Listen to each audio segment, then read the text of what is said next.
Hello বন্ধুরা, talking dolls চ্যানেলের নতুন ভিডিওতে সকলকে স্বাগত। সকলে তো একেবারে ঈদ উৎসবের জন্য মেতে উঠেছে, সকলে খুব সুন্দর সাজুগুজুও করেছে, তাই স্কিপ না করে সম্পূর্ণ ভিডিওটি দেখতে থাকো। এদিকে এলিনা একটা ঈদ নিমন্ত্রণ পেয়ে এক্সাইটেড হয়ে কি পরবে সবিতা দেবীর সঙ্গে বলতে শুরু করলো। আন্টি, আমার একটা দারুণ ওয়েস্টার্ন ড্রেস আছে, আমি ঈদ পার্টিতে যাব, ওটাই পরে যাব। এদিকে রীনা দেবী তো বুঝতে পারলো এলিনা যে ড্রেসের কথা বলছে সেটা তো ঈদের জন্য একেবারেই কমফোর্টেবল নয়। সেই জন্যে সবিতা দেবী এলিনাকে বোঝাতে শুরু করলো, শোনো এলিনা, তোমাকে একটা কথা বলি, প্রত্যেকটা পার্টি বলো, অনুষ্ঠান বলো, সমস্ত অনুষ্ঠানে একটা ড্রেস কোড নিশ্চয়ই মেনটেন করতে হয়। হ্যাঁ অবশ্যই, সেই জন্যই তো বলছি আমি ঈদ পার্টিতে যাবো একটা ওয়েস্টার্ন ড্রেস পরে। না না মা, ঈদ পার্টিতে ওয়েস্টার্ন ড্রেস চলে না, ঈদে আমি তোমার জন্য একটা সুন্দর সালোয়ার কামিজ কিনবো, সেটা পরেই তুমি ঈদে যাবে। সালোয়ার কামিজ? সেটা আবার কি? ওদিকে শেলি তো হে হে করে হাসতে শুরু করে দিল। শেলি, তুমি হাসছো কেন আমার কথা শুনে? না দিদি, আমি হাসবো না, তুমি তো ওয়েস্টার্ন ড্রেস ছাড়া কিছুই চেনো না দেখছি, সালোয়ার কামিজও চেনো না, ওই জন্যই তো হাসছি। চুপ কর দুষ্টু মেয়ে। ও না হয় বিদেশি মেয়ে, ও কি আর সালোয়ার কামিজের কি চিনবে বলতো? খুব হাসি পাচ্ছে তাই না? একদম হাসবি না বড়দের কথায় কথায়। এলিনা, তুমি ঘরে গিয়ে বসো, আমি তোমার জন্য মার্কেট থেকে একটা সুন্দর ড্রেস কিনে নিয়ে আসি। আর হ্যাঁ, আমরা যেহেতু শিরিনদের বাড়িতে যাব ঈদে, তো তাদের জন্য তো কিছু গিফট আনতেই হবে, সেই জন্য আমি কিছু গিফট কিনতে যাচ্ছি। ও আন্টি, তো আমারও তো নিশ্চয়ই কিছু গিফট দিতে হবে। হুম, আমরা দিচ্ছি তাতেই হবে। না না আন্টি, আমি নিজে থেকে কিছু দিতে চাই। ও, তুমি কিছু দিতে চাও? তাহলে দাও। আন্টি, আমি শিরিনকে একটা সুন্দর ওয়েস্টার্ন ড্রেস গিফট করব, কেমন হয়? খুব ভালো হয়। ঠিক আছে, তোমরা ঘরে যাও, আমি বাজার থেকে ঘুরে আসি। হ্যাঁ, আমি রাজেশকে সঙ্গে করে নিয়ে যাচ্ছি, তোমরা সবাই সাবধানে থেকো। ঠিক আছে আন্টি, বলে সবিতা দেবী রাজেশকে ডাকলো। রাজেশ, ও রাজেশ। হ্যাঁ মা। তাড়াতাড়ি গাড়িটা বার কর না বাবা, আমরা একটু বাজারে যাব।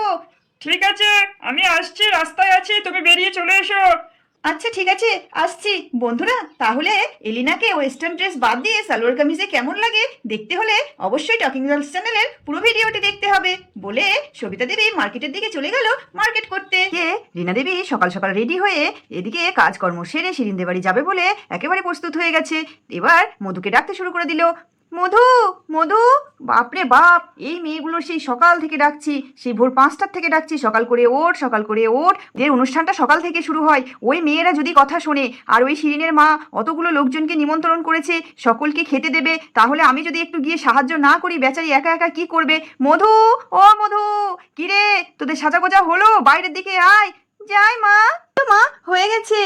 তুমি বলো মা, এত সকাল সকাল বুঝি আমাদের ঘুম থেকে ওঠা অভ্যাস আছে? আরে একটা দিন ঘুম থেকে উঠতে পারবে না? ওদের অনুষ্ঠানটা যে সকাল সকাল শুরু হয়, শিরিনের মা রান্না বান্না করছে, আমার একটু সাহায্য করতে হবে না? কথা শেষ হতে না হতে এদিকে আমাদের পুটি রানী চলে আসলো। কাকিমা, কাকিমা, ও কাকিমা, এই তোমাদের হলো? ওই দেখ, ওই দেখ, পুটি চলে এসছে। আর তোদের হচ্ছে না, আর আমাদের পুটি রানী কত সকাল সকাল একেবারে সেজে গুজে চলে এসছে। বাবা পুটি, তোকে তো দারুণ সুন্দর দেখতে লাগছে, তোর এই সুন্দর ড্রেসটা কে কিনে দিয়েছে? দিদি, আমার মা কিনে দিয়েছে, ঈদে পরবো বলে। মুন্নি দিদির হয়নি এখনো? আমি তো সারা পাড়া ঘুরে এলাম, জানো কি সুন্দর করে সবাই সেজেছে, সবাই ঘুরে ঘুরে বেড়াচ্ছে ঈদের দিন। তো আমাদের মুন্নি রানীও সেজে গুজে বেরিয়ে গেছে। এবার মুন্নি বলতে শুরু করে দিল, কিরে তুই একা কেন? আর সবাই কোথায় গেল? মধু, এই তোরা সব গুছিয়ে আয়, আর শোন, মনে করে তোর কাকিমাদের জন্য যে গিফটগুলো কিনেছিলাম সেগুলো অবশ্যই হাতে করে নিয়ে আসিস। ঠিক আছে মা, আমি আগে আগে চলে গেলাম, একটু যাই রে, শিরিনের মাকে একটু সাহায্য করে দিই, বেচারি একা একা কত কাজই না করছে। ঠিক আছে মা, তুমি যাও, তোমাকে আরও আগে যেতে হতো। আরে হ্যাঁ রে, আমি একটু ভোরবেলা গিয়েছিলাম, ও রান্নাবান্নায় সাহায্য করে এসেছি, এখনো সম্পূর্ণ করে উঠতে পারেনি। ঠিক আছে, আমি এলাম। বলে রীনা দেবী তো শিরিনের মাকে সাহায্য করার জন্য আগেই বেরিয়ে চলে গেল। রাজেশরা, সবিতা দেবীরা ঈদের নিমন্ত্রণে যাবে বলে সবাই তো রেডি হয়ে দাঁড়িয়ে আছে, তো কি বলছে আমরা শুনে নিই। এদিকে রাজেশ বলতে শুরু করে দিল, মা, সবাই রেডি হয়ে গেছে তো? আমি গাড়িটা বার করে রাখছি, তোমরা সবাই তাড়াতাড়ি বেরিয়ে এসো। ঠিক আছে বাবা, তুই যা, গাড়িটা বার কর, আর হ্যাঁ অবশ্যই একটু মিষ্টি কিনে নিস। হ্যাঁ মা, আমি মিষ্টি কিনে দিচ্ছি, তোমরা কিন্তু দেরি করো না, বেরিয়ে এসো। বলে রাজেশ গাড়ি বার করতে চলে গেল। এদিকে সবিতা দেবী হাত পাড়তে শুরু করে দিল। এলিনা, এলিনা, শেলি, তোমরা কোথায়? তাড়াতাড়ি বার হও।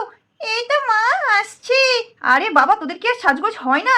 তাড়াতাড়ি আয়, একটা অনুষ্ঠান বাড়িতে যাব বলে কথা। কে? শেলি আর এলিনা তো বেরিয়ে চলে এসেছে। মা, আমরা রেডি হয়ে গেছি, চলো চলো। চল তাড়াতাড়ি চল, আবার তাড়াতাড়ি ফিরতে হবে, তোর ঠাকুমার শরীরটা খারাপ তো। বলতে বলতে সবিতারা বেরিয়ে পড়লো। বনি চন্দনা মুন্নিকে ডাকতে ডাকতে চলে আসলো। কি মুন্নি, এই মুন্নি, তোর এখনো হয়নি? বাবা জানিস কি সুন্দর করে সব সাজিয়েছে। তোরা এত দেরি করলি কেন? আরে আমরা দেরি করেছি নাকি? আমরা শিরিনদের বাড়ি গিয়েছিলাম জানিস? শিরিনদের বাড়িটা কি সুন্দর করে সাজিয়েছে, আবার শিরিনটাও সুন্দর করে সেজেছে। চল চল, ওখানেই তো অনুষ্ঠান। এই যে বনি দিদি, চন্দনা দিদি, তোমরা চলো সবাই। ওদিকে রিনি, ঝিনি, লতা সবাই, শিরিন সবাই কি সুন্দর সেজে গুজে ঘুরছে। আমরা কখন ঘুরবো? আমাকে তো তোমাকে ডাকতে পাঠালো। মুন্নি, তুই যা ওদের সঙ্গে, আমি গিফটটা নিয়ে আসছি। ঠিক আছে দিদি, আমরা এলাম তাহলে। তো বন্ধুরা, তোমরা তো দেখতেই পেলে আমরা সকলে একেবারে ঈদ উৎসবে মেতে উঠেছি। সকলের সাজুগুজুও তো দেখলে, এখনো অনেকের সাজুগুজু দেখতে বাকি আছে।